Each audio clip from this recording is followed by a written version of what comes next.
Welcome to The Right Idea, where we discuss the people, policy, and politics that move Texas. I'm Derek Cohen, the Chief Policy and Research Officer here at TPPF, and Brian and I just got back from the Republican Party of Texas convention in Houston this last weekend.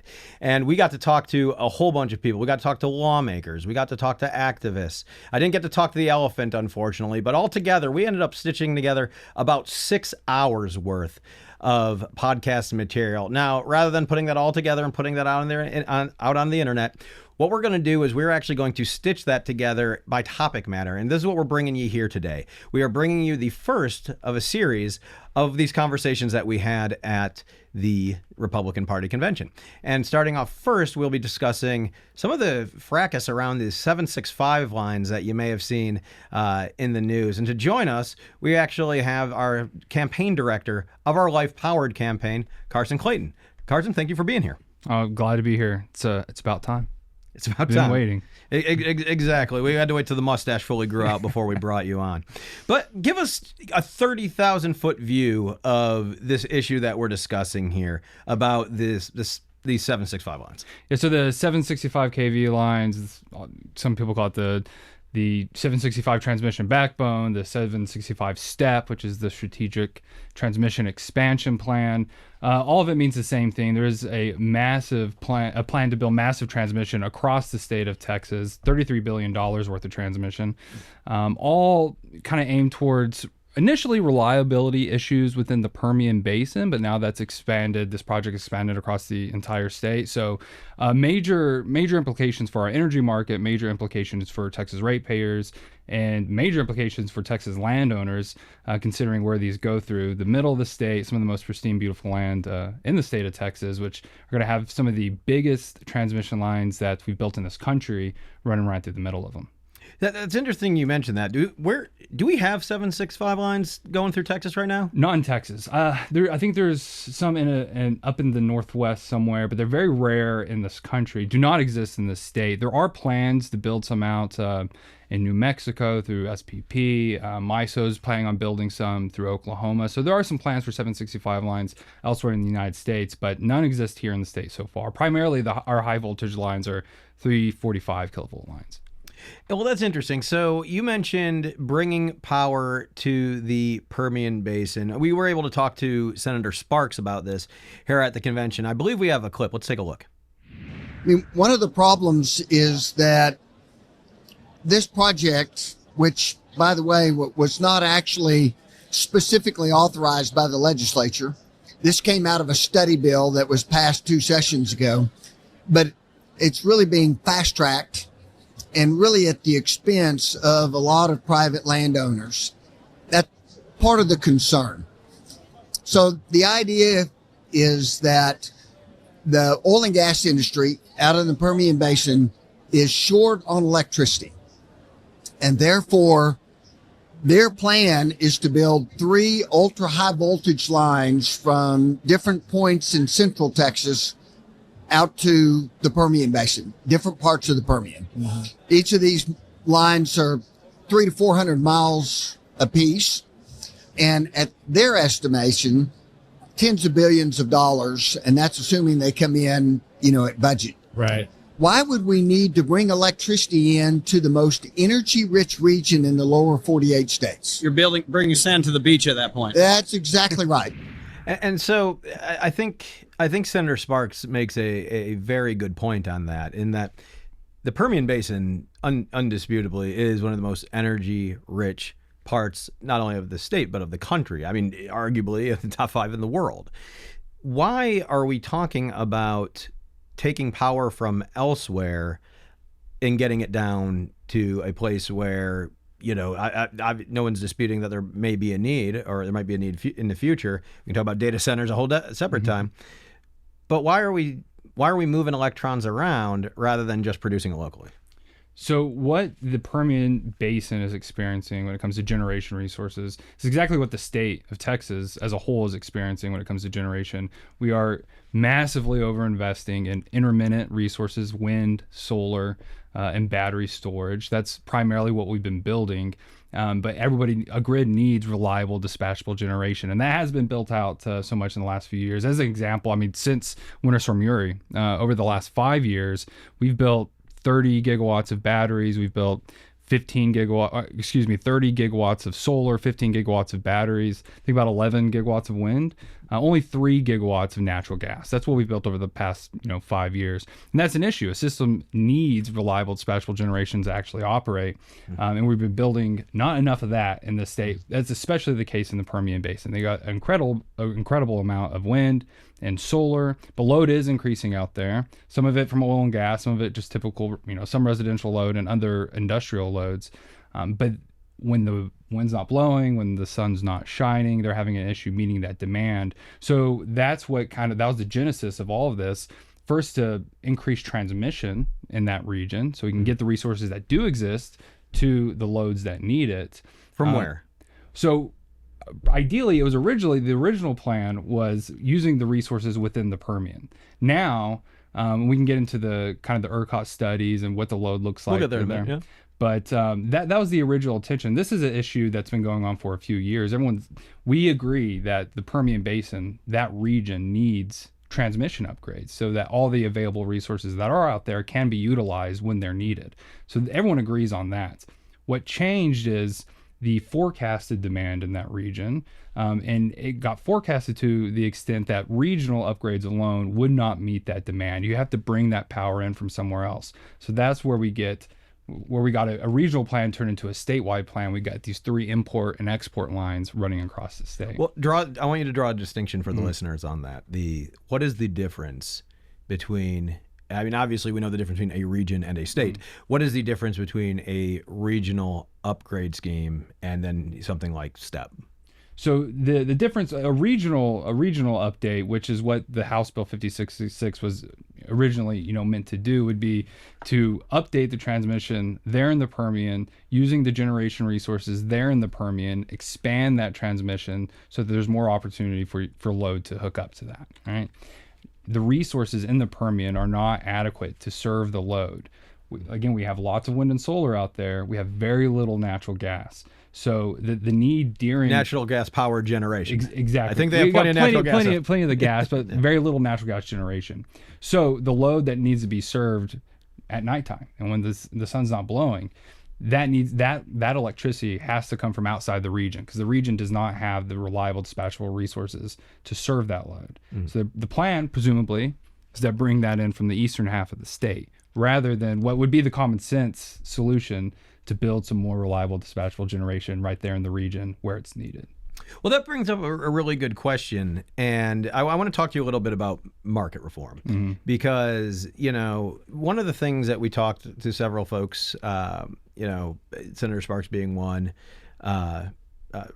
Chairman Buckley being another, is we talked about that the reason that we're not building generation locally is because there's such a skewed market right now. The fact that there's a thumb on the scale, and I want to get that perspective from you in a minute. But I believe we have another clip from Senator Sparks addressing this.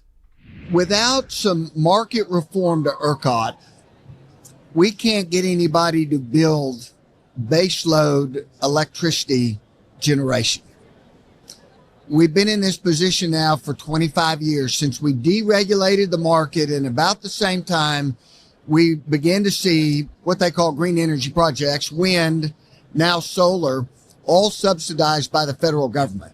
They continue to be subsidized by the federal government in that they get tax credits. They get federal tax credits for every kilowatt that they generate. Then they can sell those tax credits. Right. And so without some type of reform to the ERCOT market, baseload power can't compete. And that's a very interesting perspective because I don't want to go too far down the economic rabbit hole, but can you kind of explain that how the system itself is getting skewed by these incentives? So we have an energy-only market. When the senator mentioned deregulation, we designed a system, an energy-only market that is fantastic when you have resources that are very similar, like coal and natural gas, operating in that system. Things have changed. We have lots of wind and solar, more than any other state. So how the market works is generators will bid in to operate in that day to sell power to ERCOT. Cheapest bid goes first, and they will accept bids at an increasing price until they meet demand. And the kicker is that last bid, which will be the most expensive bid, in the market, that price is the same that everybody will get paid. Everybody gets paid the amount that the highest bid puts in. So that's a great way to encourage competition if all the resources are the same, but that's not the case anymore. And it encourages price discovery as well. So wind and solar, who are getting subsidies from the federal government, not only do they have no fuel costs and very low operating costs, that allows them to bid in much lower.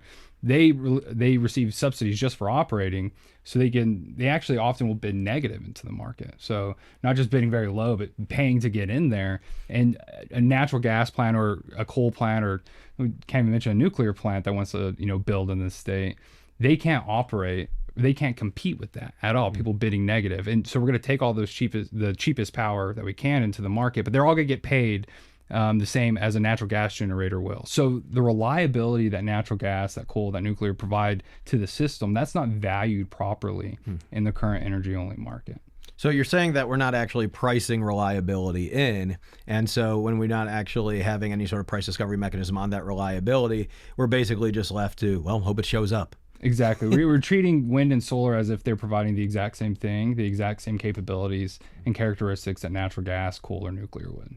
And so I'm sorry, how did we get here? Because it seems like I understand the market incentive, especially if we have a thumb on the scale from federal subsidies, on why it would make sense that if I were an energy company, even one with maybe a diversified portfolio with renewables and reliables, but if I can understand what the economic attraction would be for building that, right?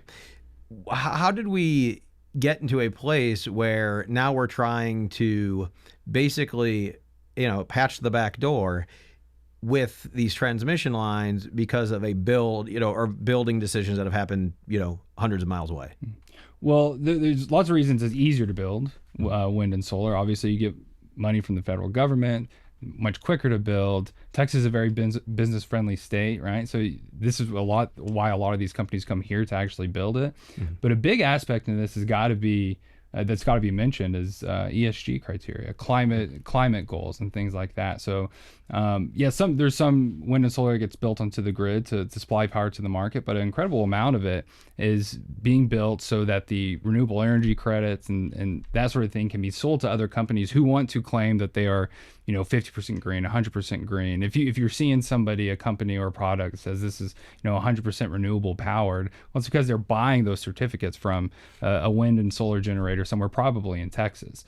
So it's cheap to build and it's cheap to operate. And if you're getting paid the exact same price as a reliable gas generator, then obviously it can be beneficial to you and profitable just from the federal tax subsidies. But we've had federal administrations, the Biden administration and the Obama administration before that, were looking to make it almost illegal to build a natural gas plant, combined cycle natural gas plant in this country, which has led to a lot of the kind of the supply chain constraints that we're seeing now. But this was federal policy for a long time, moving towards carbon zero, moving towards the Paris Climate Accords. This is what the federal government wanted to see, and believe it or not, Texas has been ground zero for this. And that's I find that very interesting because the justification, I don't think, has necessarily been made. The case has not been made to the public on why we need to cut up the hill country and West Texas with all these power lines. Where are we deriving this justification from? So I would say, when we get back to the Permian Basin reliability plan, and Senator Sparks mentioned it in one of the other clips, when the HB 5066 that implemented these transmission upgrades spoke a lot about regional upgrades, and one specific to the Permian region. But when we look at the resources that exist out there, again, they don't have the reliable power to supply the growing load out there. The closest load, as they see it based on this transmission plan, is going to be in the eastern half of the state. So that long distance transmission is what you get when you've spent 15 years over investing in federally subsidized intermittent resources. And I get where ERCOT's coming from. They have to look at the resources that are on the grid right now and what's being planned to be built. We've said how much we've been building wind and solar over the past 5 years. If you look at the interconnection queue over the next few years, it's 80% those same resources. So they've got to connect to something reliable, most of it's over on the eastern half of the state. And unfortunately, some of the most pristine land in Texas is right in the way.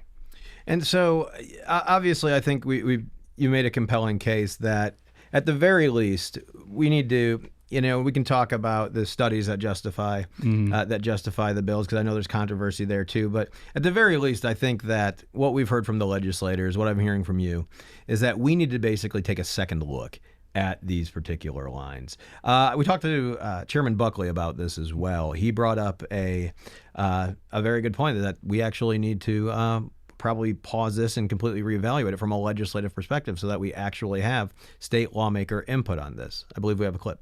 I think, the project sort of came out of the blue, and the big transmission folks have sort of tried to hang their hat on a Permian Basin reliability plan that I would say that, gave Encore an inch, but instead they took thousands of miles. And that is, just wrong. Here's the biggest problem. My constituents will say, listen, if I really knew we needed this to keep the lights on, I could probably swallow hard and take it. But the reality is this is not about that. This is misguided. And, quite frankly, this project needs to be paused. We need to go to the legislature, and we need to look at grid reliability in more an all-encompassing phase rather than just transmission. Let's reform our energy market, our electricity market. And ERCOT will tell you that. Yeah. We can't bring the right type of energy generation to the table right now because the market doesn't work. We need to fix that. And so, obviously, the pausing is one thing. Let me ask you about the other part that Chairman Buckley spoke on, about the reforming the market. What would those market reforms be? There's been a few different market reform ideas that have been suggested during this last session, the session before that. The issue that we need to get at is not just the underinvestment in reliable dispatchable generation, but the overinvestment in wind and solar. So, for example, just recently, this last session, a bill that we were very supportive of was, SB 715 that Senator Sparks actually carried, calling for a reliability standard in the ERCOT market for all generators. Now, that is going to be the case for generators built 2027 or after, but this was pretty much going to call for any generator that couldn't meet that reliability standard, that couldn't provide power when Texans need it the most. They're going to be responsible for providing the energy that Texans need, or the funds to procure that energy. And that's the main thing that needs to happen, is not just continued investment and an increase in investment in reliable sources, but to address the overinvestment in the unreliable sources. And it's a hard conversation. It's going to be a hard one to do in the legislature, because obviously it's a complicated and technical issue, but it's an important one that needs to be addressed when we're talking about what the grid's going to look like for future Texans. But those are the two things. There's other proposals out there that are addressing just the underinvestment in reliable generation, right? Where there's some sort of capacity mechanism or some sort of payment for the capacity that they have to offer. But that still doesn't get to that overinvestment issue in wind and solar.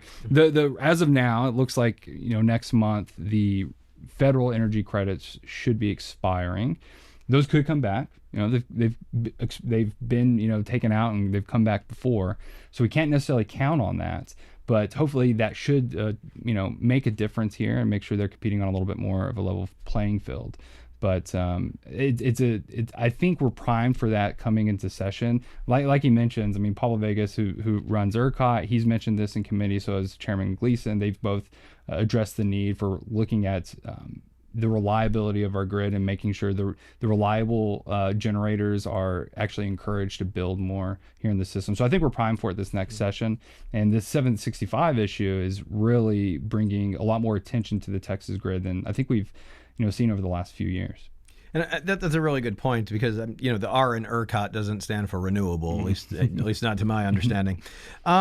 I want to talk to you a little bit about where, kind of the why this needs to get corrected in the way that it does, and why building new transmission is, I would argue, in its most charitable assessment, kicking the can down the road, if not doubling down, or when you find yourself in a hole, stop digging kind of stuff, or doubling down on bad policy. So we asked Senator Sparks about that as well. I want to go to our last clip. The reality is baseload power generation, those projects have an average lifespan of around 40 years. Well, if we haven't built any significant baseload in 25, tells you kind of where we are across the state of Texas. We're going to bump up against literally a cliff where all that's left, all of our baseload is going to decommission, and all that's left is going to be intermittent power if we don't make a change. And so I think that really starkly illustrates how we essentially have built ourselves into this trap of relying on the unreliable. And again, throwing an extension cord into the neighbor's yard isn't necessarily going to solve that problem. So we discussed, kind of the stakes. How do you see? Because obviously he was talking about within a 15-year sunset. These things do take a long time to stand up. Whether it's the planning phase and everything. Let me ask you, how long does it take to bring? Let's presume that we solved all the problems this coming legislative session. How long would it take to bring that necessary new generation online if all the barriers were cleared out here in 2027? If all the barriers are cleared out on the market side and everything else, I mean, we could definitely get the generation we need to prevent the 765 build out in the same amount of time it would take to build out. Or to not require it. What's that? Do not require the. Exactly. Yeah. So we did a study, an evaluation of the 765 lines here at the foundation, and looked at it. And one thing that it doesn't address, as you know, and as everyone should know, is it doesn't bring any reliable dispatchable generation to the grid. It doesn't bring any additional power to the grid. And the generation that's needed to actually make these lines obsolete is very little, just a couple, I think about 3 to 4 gigawatts of gas generation in that region specifically could make this entire project obsolete. And that could be built if all the hurdles were cleared, it could be built in the same amount of time it would take to build the actual transmission lines. So, but that's, assuming that all the hurdles can be knocked out of the way. So, and that's what our research shows compared to what ERCOT planned, because ERCOT, this system that they're planning out, it's kind of what they're stuck to.